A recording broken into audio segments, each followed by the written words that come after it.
¿Qué tal, queridos amigos?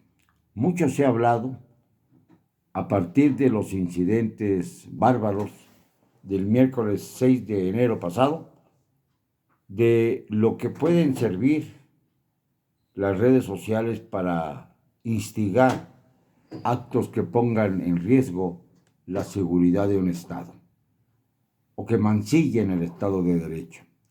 Donald Trump utilizó las redes sociales no para llamar a la concordia y a la tranquilidad como debiera ser la obligación de un jefe de Estado, sino más bien para asusar a sus partidarios a la toma del Capitolio. Y esto, obviamente, no puede permitirse en una sociedad civilizada. El señor López Obrador salió a decir que tenía derecho a expresar su opinión, el señor Trump. Los dos han hecho de las redes sociales un instrumento peligroso para manipular al colectivo. Y esto nos llama mucho a la reflexión, porque al mismo tiempo tienen un poder tal con sus youtubers aduladores, sus hackers, sus granjas de bots, que en el caso de México ya hemos demostrado que maneja el vocero presidencial Jesús Ramírez Cuevas, han hecho, sí, un verdadero palenque en donde ellos tienen como que la voz cantante para tratar primero de decir lo que les da la gana, de manipular al colectivo, de provocar incidentes tan graves como los del miércoles pasado en Washington. Pero, en cambio, ¿cómo golpean a los periodistas críticos? En lo personal, hace unos días me llegó la referencia, varias referencias, en el sentido de que estos videos estaban siendo motivo de acoso porque había yo declarado sobre los asesinatos de los señores Moreno Valle en Puebla y del señor Aristóteles Sandoval en Jalisco, quien parece que cada vez que pasa el tiempo tenía relaciones con el cártel Jalisco Nueva Generación, y de allí que hubiera podido suscitarse su asesinato como una especie de ajuste de cuentas. Parece que eso fue. En el caso de los Moreno Valle, hay muchas indicaciones que nos llevan primero a la situación del famoso huachicol que no se ha extinguido en México. Siguen robando los ductos de Pemex y lo que es peor, ahora roban las pipas de Pemex descaradamente los mafiosos, porque se quieren apoderar de un combustible que obviamente no pueden obtener a los precios que a ellos les interesa pagar en las gasolinerías.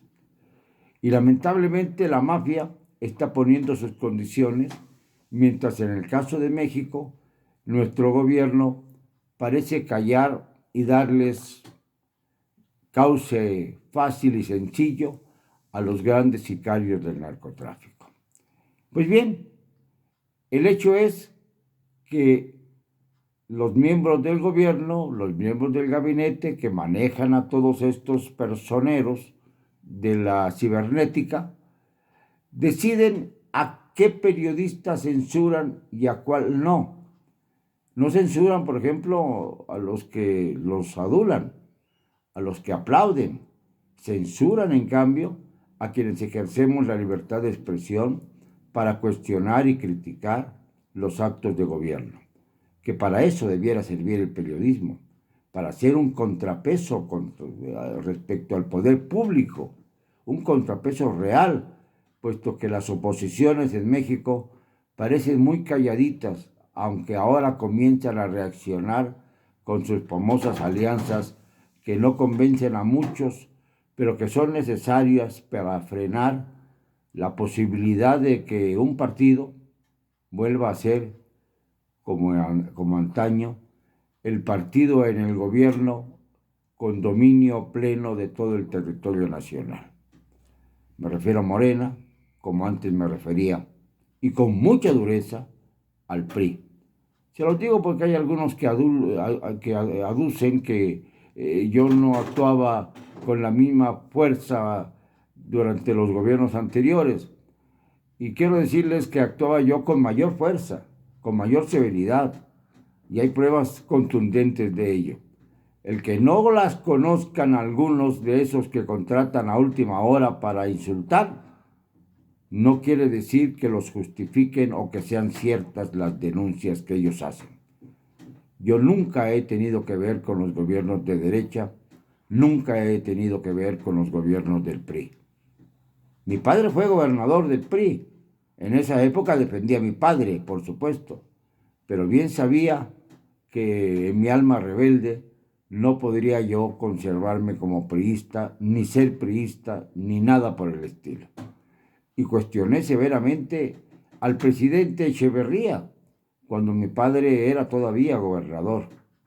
Y combatí también a los sucesores del señor Echeverría, todos ellos. Inclusive, pues cuando faltó mi padre por el asesinato vil del que fue objeto por parte del gobierno de Miguel de la Madrid, di la cara y acusé a este gobierno de todos los hechos criminales que había cometido. Y de ahí, pero real, Salinas, Zedillo, Fox, Calderón, Peña y también Andrés Manuel López Obrador. Pero no podemos estar sujetos a que este instrumento maravilloso que es Internet, que debiera servir para acercarnos, para comunicarnos mejor, sea motivo para censurar a las voces críticas, al mismo tiempo que se dan el lujo de censurar a un presidente, el de los Estados Unidos, porque este sí llamó a la subversión, llamó a la insurrección, al no querer reconocer su derrota electoral. La diferencia es mucha y muy importante. Por eso es interesante el punto, es polémico, pero debemos reconocer que es necesario regular la vida de las redes sociales y su proyección para que no sean motivos precisamente de todo lo contrario que queremos, que no sean motivo de subversión, de insurrección, de combate al Estado de Derecho. Para esto no pueden servir las redes sociales. Deben servir para cuestionar, criticar, si es necesario, para hacer contrapeso del poder público, como ya dije, y para señalar algunos sucesos que se callan normalmente por intereses creados entre los mercenarios y el poder público. Por ejemplo, todo lo que se refiere a los asesinatos de personajes públicos de enorme importancia. Y revisando la lista, me di cuenta de que hay un grupo muy importante de elevados funcionarios y militantes de Acción Nacional que han sido víctimas de asesinatos sin aclarar. Empezando con el de Maquío, Manuel Cloutier del Rincón, y de allí nos vamos a Ramón Martín Huerta, secretario de Seguridad Pública en la época de Fox, y los secretarios de Gobernación en la época de Calderón, Juan Camilo Muriño y Francisco Blake Mora, dos secretarios de Gobernación que tenían la orden, quizá un poco desquiciada de Calderón, de tratar de unir a todos los cárteles de nuestro país en un solo mando. Esto provocó sin duda alguna la reacción de algunos que no querían someterse precisamente al Chapo Guzmán y estallaron los cohetes, estallaron los misiles y ocurrieron las muertes. Pero también ahora ya siendo presidente el señor López Obrador, ocurrió la caída del helicóptero de los Moreno Valle. Y acaba de ocurrir también el asesinato de Aristóteles Sandoval aunque estuviera ligado con los narcos, hay que aclararlo, porque resulta que está en juego la estabilidad del estado de Jalisco, que no es poca cosa. Estamos hablando de uno de los estados más importantes productivamente del país.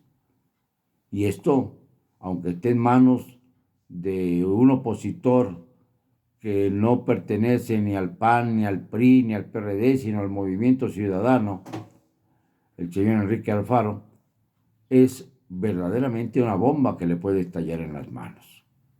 Como lo de los Moreno Valle, es una bomba que le puede estallar en las manos al gobernador de Puebla, quien ya quiso deslindarse de los aprehendidos. Fíjense, en el caso de Aristóteles Sandoval, hasta una modelo ha ido a parar a la cárcel. En el caso de los Moreno Valle, ya son 5 los detenidos. Pero nadie habla de las autorías intelectuales. Nadie puede creer que por fallas en el mantenimiento del helicóptero, los responsables sean los dueños del taller que tenía la obligación de mantener en perfectas condiciones el aparato.